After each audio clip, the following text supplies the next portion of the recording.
ఈరోజు ఛత్రపతి శివాజీ గారి కార్యక్రమంలో పాల్గొన్నటువంటి మా జమ్మికుంట యువకులందరికీ కూడా, ఈ కార్యక్రమ నిర్వాహకులందరికీ కూడా నా యొక్క పేరు పేరున ధన్యవాదములు. ఈరోజు వారి పోరాట స్ఫూర్తి, ఈరోజు దేశభక్తి అనేకం కూడా వారి నుంచి మనం అందరం కూడా నేర్చుకుంటున్నాం.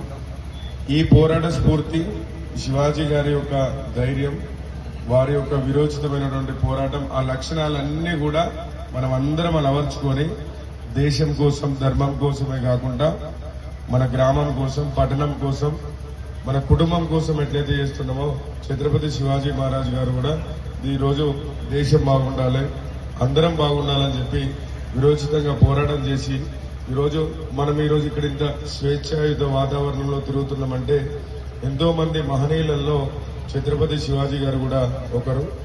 వారు తీసుకున్నటువంటి, వారు నడిచినటువంటి విధానాన్ని మనం అందరం కూడా అలవర్చుకోవాలని చెప్పి తెలియజేస్తూ ఈ కార్యక్రమాన్ని నన్ను ఆహ్వానించినందుకు పేరు పేరున ప్రత్యేక కృతజ్ఞతలు.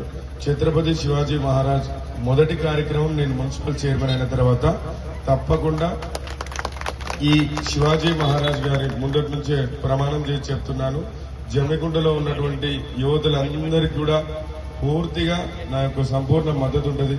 మీ యొక్క మద్దతు కూడా నా వెన్నంటుండి నన్ను ముందుకు నడిపించాలని చెప్పి, శివాజీ మహారాజ్ గారి బాటలో మనందరం నడవాలని చెప్పి మరోసారి ఛత్రపతి శివాజీ మహారాజ్కి, ఛత్రపతి శివాజీ మహారాజ్కి, ఛత్రపతి శివాజీ మహారాజ్కి జై భవానీ, జై భవానీ, జై భవానీ.